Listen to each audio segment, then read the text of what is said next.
We go straight to the Shadow Armed Forces Minister, Luke Pollard. Good morning to you. This is a big sell for Labour today. You're going to try and present yourselves as the party of defence and recommitting yourselves to the nuclear deterrent. Tell us more. Morning. Well, today, Keir Starmer and John Healey, the Shadow Defence Secretary, will set out the nuclear deterrent triple lock from Labour. That's our commitment to not only build the 4 new nuclear submarines at Barrow we need, but to ensure a 24 hours a day, 365-day continuous at-sea nuclear deterrent is preserved, with a further commitment to ensure that any upgrades that are needed to keep those submarines operational to secure that deterrent are made by a Labour government. It's interesting, this. This will resonate with a lot of people. They'll be pleased to hear it. But there will also be huge doubters, won't there? And you can't deny this. People will say, this is somebody who just 5 years ago stood shoulder to shoulder with Jeremy Corbyn, who wanted rid of the nuclear deterrent altogether. Why should we trust him with our national security? Well, there's no doubt that Keir has changed the Labour Party, and if he's changed the Labour Party, he can change the country as well. Labour's committed to not only 2.5% of GDP being spent on defence, but supporting our nuclear deterrent with an unshakable commitment to NATO, our allies, and support for Ukraine. Defence really is the bedrock of our Labour policy, because the first duty of any government is to keep the country safe. And that is what Keir and John Healey will be laying out today in a visit to the northwest of England, setting out the case for a strong defence with Labour. Look, just paint me a picture of what that strong defence would look like. I mean, you're talking about 4 nuclear subs there. But what in terms of manpower or air forces, tanks on the ground, that sort of thing? Would you see the armed forces changing in what you will serve up?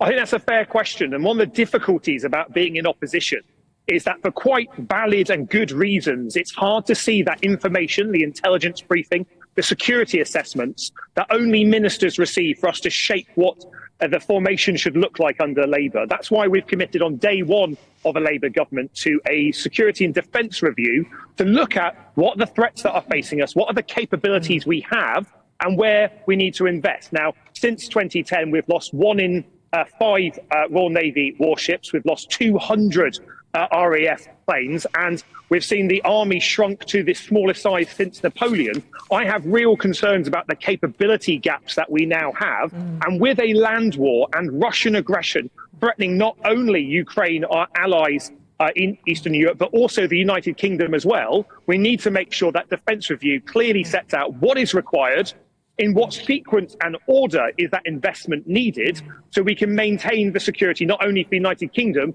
but to deter aggression against any of our allies and defeat it if necessary. Well, as you yourself admit, this is a big change for Labour, and Sir Keir Starmer's gone a long way to try and change the look of it, so far that he would rather have the likes of Natalie Elphicke in his party than somebody like Diane Abbott, who's been a veteran of the party for so very long. Are you comfortable with a Labour Party that looks like that and the treatment of her? She says that there have been briefings against her by overgrown schoolboys. Well, the fact that Keir has changed the Labour Party in such a way that someone with such strong views on migration as Natalie Elphicke and a trailblazer like Diane Abbott could be part of it, I think shows that the Labour Party is a party ready to govern for all of Britain. Could argue Natalie Elphicke's been better treated than Diane Abbott. Well, Diane Abbott's now part of the PLP, at least they were until Parliament was dissolved. She's clear to stand at the general election. I'm a big fan of Diane. She is a trailblazer in our party, and I expect her to stand and to win. All of that is, of course, subject to the National Executive Committee of the Labour Party signing off all candidates, myself included, at a meeting tomorrow. But I expect Diane to stand, and I expect her to win. She says she will run and she believes she will win as a Labour candidate there. We will see how that all plays out. What about at the front of the Eye newspaper this morning? And this is talking about the Labour Party and its position on Brexit. Now, you've set out a bunch of red lines. You said you're absolutely not seeking to rejoin. But what this paper is claiming is that from the inside within the EU, your ambitions are cloud cuckoo land. It's a unicorn sort of version of Brexit that you're trying to sell people. And if this was possible, surely it would have been done.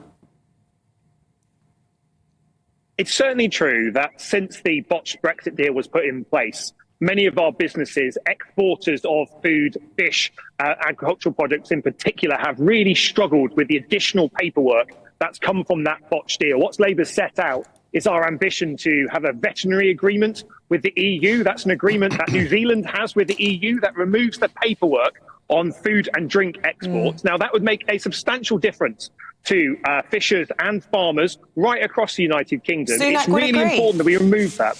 Well, Sunak has chosen not to offer and not to negotiate a veterinary agreement. He chose to not argue for one when Boris Johnson put through that botched Brexit deal. And I don't think, honestly, anyone who voted Leave was doing so to do over our fishers and farmers. Quite the opposite. I think they wanted better support for our fishers and farmers.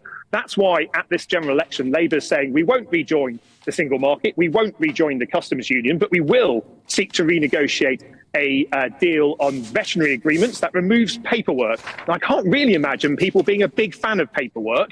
And this is a cost that delays our quality produce getting market. It reduces the price of that because it's reduced in quality. Now, I don't think anyone wants that. This is a sensible change to improve what was a pretty rubbish deal and ensure that we're backing our food and drink producers. I think that's good news for British business.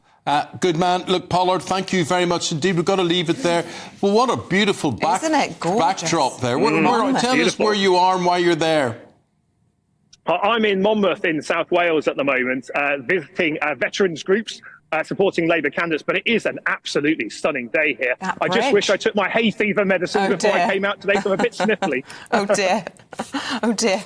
All right, well, we'll leave you to battle on with that. Luke Pollard, thanks very much indeed for your time this morning. Thank you. Thank you.